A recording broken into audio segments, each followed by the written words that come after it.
पुणे जिल्ह्याचे काँग्रेसचे माजी जिल्हाध्यक्ष आणि पुरंदर हवेलीचे काँग्रेसचे माजी आमदार संजय जगताप यांचा आज भारतीय जनता पार्टीमध्ये प्रवेश होत आहे। सासवड शहरात संजय जगताप यांच्या प्रवेशाचे मोठे बॅनर लागलेले आहेत। आपण पाहू शकता की ज्या ठिकाणी प्रवेश होणार आहे त्याच्या प्रवेशद्वारावरतीच अगदी भले मोठे बॅनर कार्यकर्त्यांनी लावलेले पाहावयास मिळत आहे। परंतु सगळ्यात वेगळा असा बॅनर येथे लावण्यात आलेला आहे, तो म्हणजे संकल्प हिंदुत्ववादी पुरंदरचा माननीय आमदार संजयजी जगताप असा हा बॅनर आहे। आणि या बॅनरवरती जे भारतीय जनता पार्टीचे चिन्ह आहे हे कमळ काढण्यात आलेला आहे आणि जो नकाशा आहे हा पूर्णतः भगवा करण्यात आलेला आहे। त्यावरती देशाचे पंतप्रधान नरेंद्र मोदी तसेच भारतीय जनता पार्टीचे देशाचे अध्यक्ष नड्डा तसेच उत्तर प्रदेशचे मुख्यमंत्री योगी आदित्यनाथ तसेच महाराष्ट्राचे मुख्यमंत्री देवेंद्र फडणवीस आणि प्रदेशाध्यक्ष रवींद्र चव्हाण यांचा फोटो लागलेला आहे।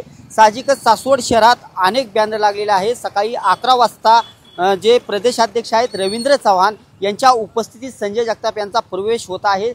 साहजिकच मोठ्या प्रमाणावरती बॅनरबाजी पाहण्यास मिळत आहे। परंतु हा जो संकल्प हिंदुत्ववादी पुरंदरचा माननीय संजयजी जगताप हा बॅनर सद्यस्थितीत तरी सध्या सर्वांचं लक्ष वेधून घेताना दिसत आहे। त्या शेजारी जे पूर्वाश्रमीचे भारतीय जनता पार्टीत काही कार्यकर्ते आहेत, जिल्हाध्यक्ष आहेत भाजप युवा मोर्चाचे, त्यांनी देखील संजय जगताप यांचा बॅनर लावलेला आहे। साहजिकच त्यांनी देखील संजय जगताप यांचं स्वागत केलेलं दिसत आहे। एकंदरीतच संजय जगताप यांचा सकाळी 11 वाजता प्रदेशाध्यक्ष रवींद्र चव्हाण यांच्या उपस्थितीत प्रवेश होत आहे आणि मोठ्या प्रमाणावरती सासवड शहरामध्ये बॅनरबाजी झालेली पाहावयास मिळत आहे। कॅमेरा पर्सन अभिजित पिशेसह मी दीपक कापरे, TV9 मराठी, पुरंदर।